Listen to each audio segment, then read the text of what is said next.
Ang misteryosong babae na si Emma Kagehoshi ay nagdala ng isang mahiwagang gamit na kung tawagin ay Fujin. Nililigaw nito ang isip na isang mandirigma upang magpatuloy sa pakikipaglaban. Si Aira Kirisawa na kababata ni Reka ay nahulog sa kapangyarihan ng Fujin. Hinamon ni Aira si Reka sa isang labanan na naaayon sa kagustuhan ni Emma.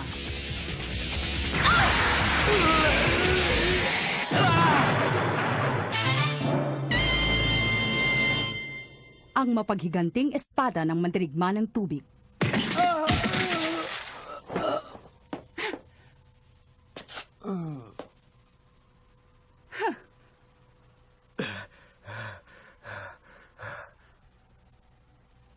Matatapos na ang palabas.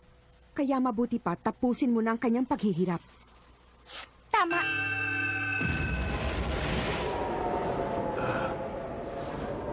Paalam. Reka! Hindi ako pwede sumuko. Hindi ako patatalo sa labanang ito!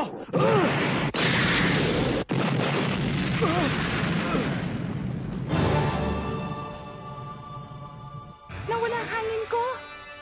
Lumalakas na ang kapangyarihan ni Reka. Ha? Pinalawak ng hangin ang init ng apoy, kaya sabay silang sumabog. Pantay na ang kapangyarihang apoy ni Reka at ang kapangyarihan mo sa hangin. Mas maganda na pala ang laban ngayon!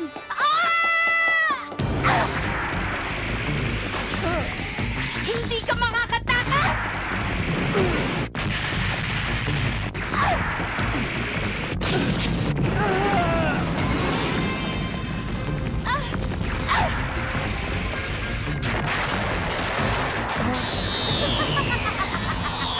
Tikman mo ang kapangyarihan ko!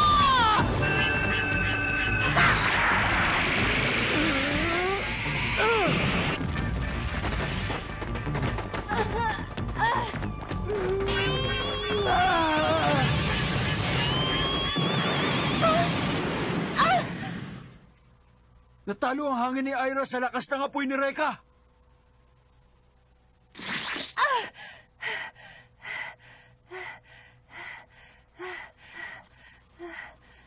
Aira, sisiguraduhin kong babalik ka sa normal. Aira! Huwag mong itigil ang pag-atake! Ang Fujin ang dahilan.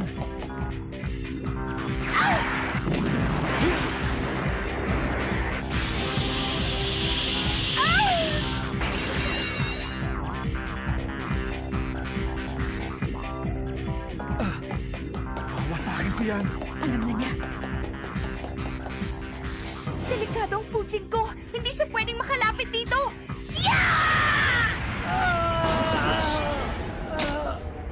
Reka! Ano yun? Napakalakas na hangin.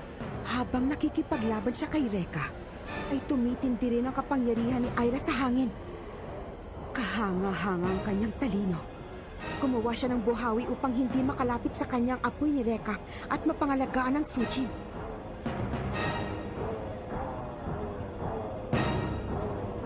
Aira! Tapos na ang laban. Anong ibig mong sabihin? Nadala siya ng kanyang damdamin. Kaya siya nakagawa ng malakas na hangin, subalit hindi niya na kayang kontrolin. Ang buhawing ito ay hindi niya na kayang panghawakan. Labas na ito sa kanyang kakayahan. At pag nagpatuloy pa ito... Ano? Ano mangyayari sa kanya? Sa palagay mo ba ay nakakahinga pa siya? Sa gitna ng napakalakas na buhawing yan? Isa pa, naubos na rin ang kanyang lakas dahil hindi pa siya bihasa sa paggamit ng mapanganib na Fujin. Binibigyan ko siya ng 2 minuto lang. Sinungaling! Teka, sandali Max! May sugat ka pa! Hindi ito ang panahon para alalahanin mo ko, Reka! Si Aira, 2 minuto na lang ang nalalabi para mailigtas ko siya! Hangal! Anong gagawin mo? Kilala mo ko! Wawasakin ko ang pulseras na yon! Gagawin ko lahat kahit ano pa mangyari sa akin!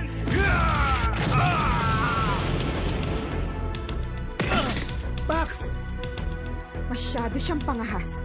Isipin mong binangga niya ang lakas ng buhawi? Nagmamadali ba siyang magpakamatay?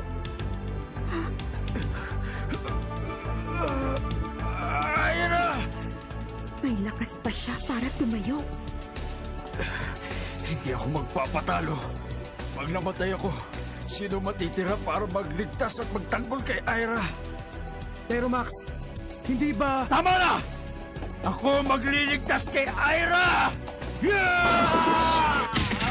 Ang tigas talaga ng ulo mo. Sinabi ko nang hindi niyo kayang wasakin ang buhawi. Imposible yun. Max, lumayo ka! Baka tamaan ka ng apoy ko! Huh!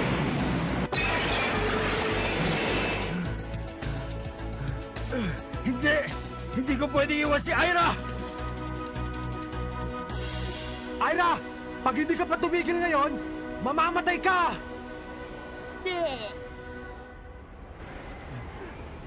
Sabihin mo, ano ba talaga balak mo, Emma? Susunod ako sa lahat na sasabihin mo. Pakawalan mo lang si Ira. Reka, sandali! Tingnan mo! Yung cap, dinadala.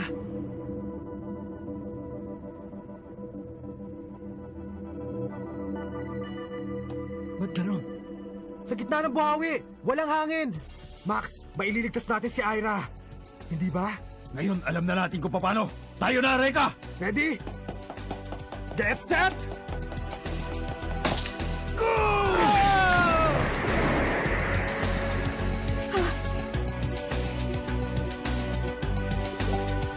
Tutulungan ka ng apoy sa kamay ko! Ha!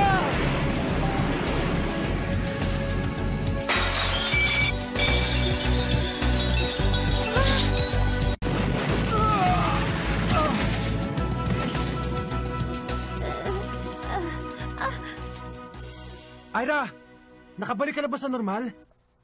Ang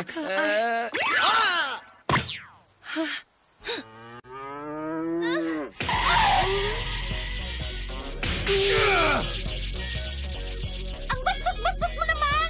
Ah! Huwag ako sisihin mo! Isuot mo muna yan. Anong nangyari? Sa akin? Dahil sa Fuji na binigay ng babaeng yan sa likod mo, nawala ka sa iyong sarili. Emma, hindi ko alam kung anong gusto mong mangyari. Pinag-aaway mo kami. Pero hindi ka mananalo sa amin. Sigurado ako dyan. Hindi mananalo? Mali ka. Sa katunayan, ngayon pa lang ay panalo na ako. Dahil ang inyong talino sa pakikipaglaban ay mas mataas kaysa sa aking inaasahan. At nang makita kong kakayahan ni na Ira at Max, mas lalo pa akong nasiyahan. Iniisip ko ngayon ang pagsubok na maaari ninyong gawin upang masaksihan ko ang inyong galing. Naku naman, Emma! Hindi mo ba talaga kami tatantanan? Ano ba talaga ang gusto mong mangyari? Hindi ko makakalimutan! Kinontrol mo ako na parang manika! Tama! Hindi ka na makakatakas ngayon! Tapos ka na ngayon sa amin! Gusto niyo akong patayin? Hindi maaari yun. Alam niyo ba kung bakit? Oo. Dahil ako si Emma Kagehoshi, ang babaeng walang kamatayan.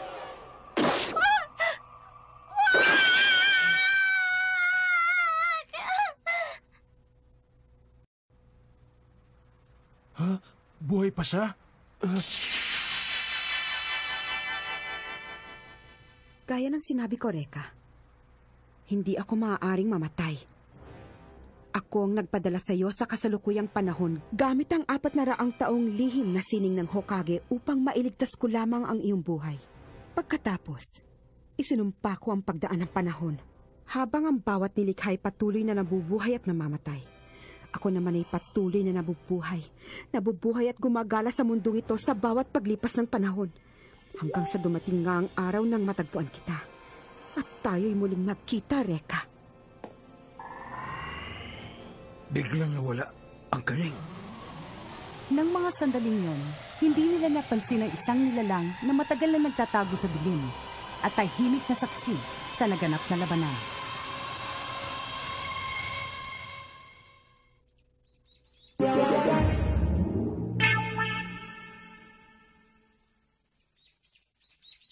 Siyempre nung una nabigla ako, pero ganun talaga si Reka. Siguro ang bawat isa sa atin ay binigyan ng iba't ibang kapangyarihan para gamitin. Naku, Ana, sorry ha. Mas matibay ka pala kesa sa akin. Hindi na ako ngayon mag-aalala pa. Wala yun. Salamat. Pero, Ana, alam mo, para kasing hawak ko pa rin yung kapangyarihan ko sa hangin. Nararamdaman ko pa. Siguro, lilipasin ito pagkalipas na ilang araw. O baka naman gawa-gawa pa rin ito ng babaeng nakaaway natin kagabi. O sige na ha, bye! Ha? Si Reka yun ah. Teka, may kailangan ka ba sa akin? Hindi mo pa ako nakikilala. Ang pangalan ko ay Dylan Mikagami. Gusto sana kitang tanungin tungkol sa nangyari kagabi. Anong ibig mong sabihin? Kagabi? Naku, parang awa mo na. Huwag mo ako isusumbong. Hindi ko na uulitin. Hindi ko naman alam na magagalit ang principal natin ng sulatan ko ang ulo ng kalbong yun eh. Hindi yun, no?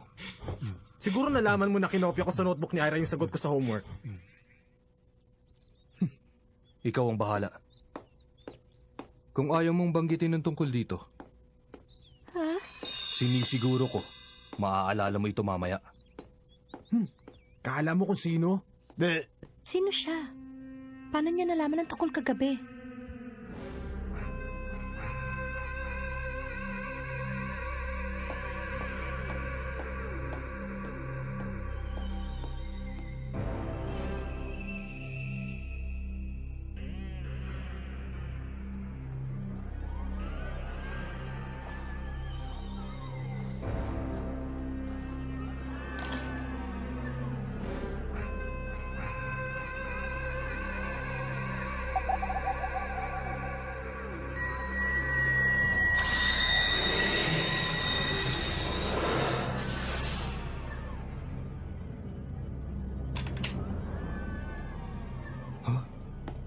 Nasa iyo pala ang isang mahiwagang sandata ng Hokage, ang Ensui. Makapangyarihan ang sandatang yan dahil kaya nitong pumutol ang kahit ano sa isang iglap lamang. Anong ibig mong sabihin? Huwag mo nang ipagkaila pa sa akin. Ginoong Dylan Mikagami.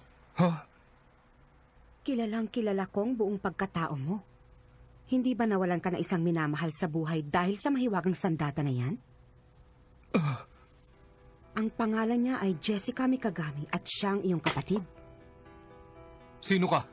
Anong kailangan mo? Ako si Emma Kagehoshi. Maaari bang ikwento mo sa akin kung paano namatay ang iyong nakatatandang kapatid na babae?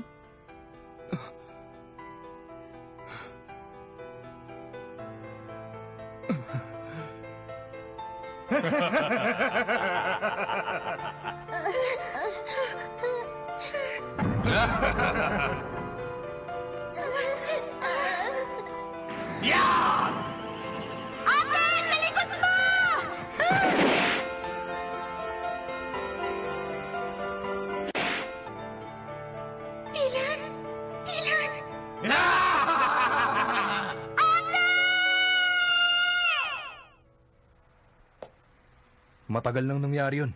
Nakalimutan ko na. Sandali. Kahapon ay nasaksihan mo ang paglalaban ni Reka Hanabishi at Ira Kirisawa pero hindi pa sapat ang nakita mo. Kulang pa. Anong ibig mong sabihin? Hindi mo pa rin alam ang totoong dahilan kung bakit naganap ang mga nangyari kagabi.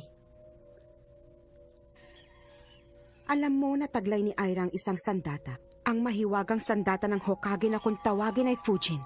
At nakita mo naman kagabi kung paano ito kinukuha ni Reka sa kanya ng sapilitan. Hindi mo ba naisip na magkatulad ang mga pangyayaring ito nung gabing masawi ang iyong kapatid sa kamay ng mga masasamang tao? Tama na. Alam ko naman gusto mo lang na maglabang kaming dalawa ni Reka.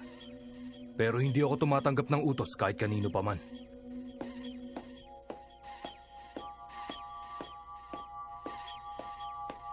Ano man ang sabihin mo, alam kong nakapagpasya ka na. Lalabanan mo si Reka gamit ang mahiwagang Ensui.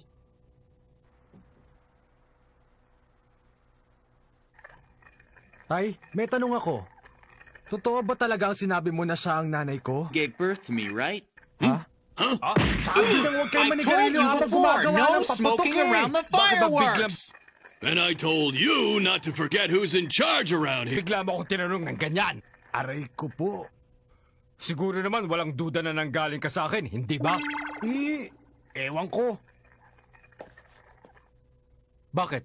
Ano yun? Parang pakiramdam ko may nakatingin sa atin dito sa loob. Guni-guni mo lang yon. Sino naman magkaka-interes sa dalawang poging lalaki sa bahay na ito? Mabuti pa, ibili mo na lang ako ng sigarilyo nang may pakinabang ka naman dyan. O sige, ang tatay talaga oh. Ako yata ang may diferensya eh. Hindi maalis sa isip ko yung sinabi ng babae. Teka. Sigurado kong may sumusunod sa akin. Pero sino?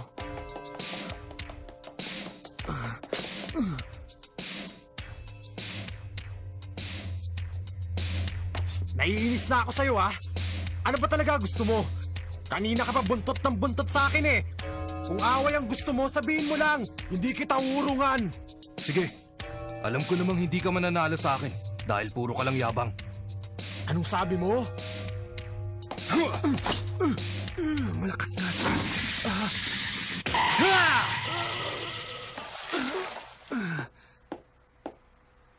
Ang mabuti pa, sagutin mo na lang ang itatanong ko sa'yo. Kilala mo ba kung sino ang pumatay sa babaeng ito? Prinsesa. Kung ganun, kilala mo pala ang babaeng ito. Hindi. Nabigla lang ako dahil yung babae sa larawan ay kamukha ng prinsesa ko. Sabihin mo na! Huwag ka nang magkunwari pa sa akin. Nasaan na ang mga kasama mong pumatay sa kapatid ko? Nasaan?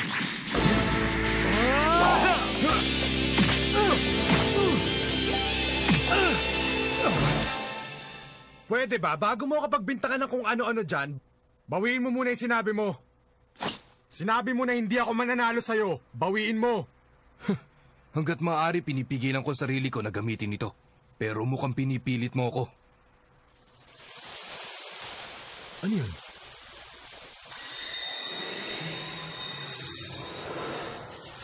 Ha?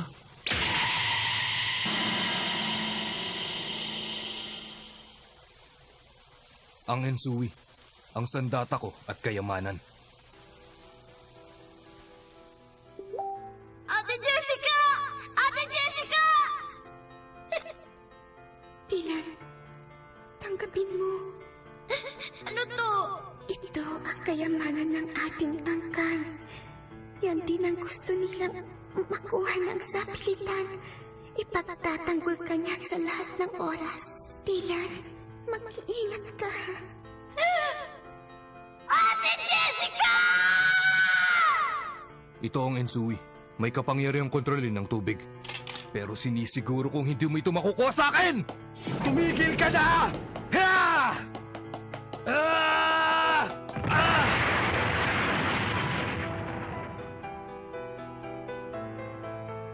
Ang apoy ko, nawala.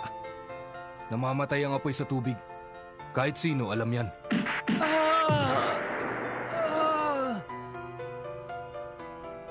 May nangyayari kay Reka. Gusto siyang saktan ng isang lalaki. Siguro naman ngayon, alam mo na kung ano pagkakaiba natin. Alam ko na. Pero hindi pa rin tapos ang laban natin. Tapos na! Baliwala sa akin ang kapangyarihan mo. Naririnig kong boses ni Reka. May masamang nangyayari sa kanya. Kailangan ko siya makita. Sige na, magsabi ka na ng totoo. Sabihin mo na kung sino yung mga lalaking pumatay sa kapatid ko. Hindi ko alam. Pag nagpatuloy ka pa sa pagkukunwari, tatapusin na kita. Pinapangako ko yan. Hindi mo ba ako narinig? Hindi ko alam! Tapos ka na! Wag! Wag!